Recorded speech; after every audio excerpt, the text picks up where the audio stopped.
Қытай билігіне 3 аймақ қазағына шүйлігіп отыр. Қытай билігіне бір семьяны екіге бөліп ойыншық па. Шинжаңның іле болысы Алтай аймағы, Шіңгіл ауданы менен Алтай қаласы екі қазақ жанұясын зарға сатып жыратып келеді. Соның бірі Шіңгіл ауданынан Жеңіс Сарқанның әйелі Сәуле менен баласы Мұхтар да, тағы біреуі Алтай қаласы Әбиттан ауылы Аққұдық қыстағынан Қазақстандағы жанұясына жете алмай отырған Ерболат Құсманұлы.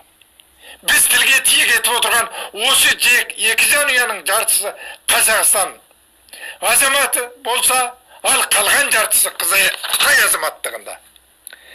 Қазақстан азамат Жеңіс Сарқан Шіңгіл ауданындағы әйелі Сәуле менен баласы Мұхтарды әкеле алмай жыласа, тағы бірі Қазақстан азаматшасы Алтынай Арасанқызы Алтай қаласы Әбиттан ауылы Аққұдық қыстағындағы күйеуі Ерболат Құсманұлын осында әкеле алмай зар қақсап жылауда. Шіңгіл ауданы Жеңістің әйелі Сәуле мен баласы Мұхтардың паспортын алып бермесе, Алтай қаласы Әбиттан ауылының жергілікті басшылары Алтынай Арасанқызының күйеуі Ерболат Құсманұлының өздесі 3 жылға сулы паспортын алып бермей отыр.